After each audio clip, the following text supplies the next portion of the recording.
If you want to talk about video games that caused controversy, look no further than the original Mortal Kombat. Back in 1991, this arcade game made people's eyebrows rise and parents cringe with the amount of blood and extreme violence it presented. Naturally, however, like most successful arcade games, this game got ported to consoles. The most memorable, in my opinion, has to be the Genesis port. Unlike the other console versions of this game, the Genesis port had an actual code to input at the beginning of the game that would allow blood and the original finishing moves, which were not accessible in the other ports. But blood or no blood, this game is still, in my opinion, a very fun game.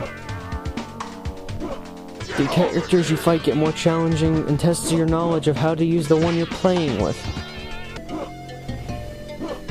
It plays very comfortably on a Sega Genesis controller, especially if you have a 6-button controller.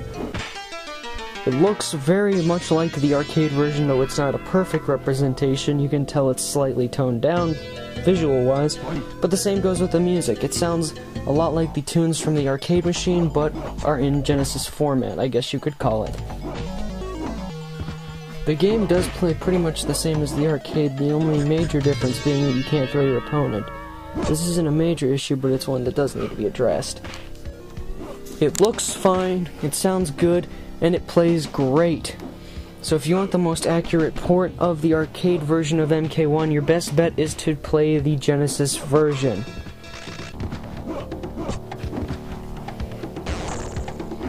Mortal Kombat is one of my favorite arcade game franchises and stands out for its unique characters, storyline, and completely different take on special move commands. It's definitely a classic, so if you enjoy good fighting games, I suggest Mortal Kombat. Whether you're playing arcade mode or killing your friends next door, you're going to enjoy the original Mortal Kombat experience.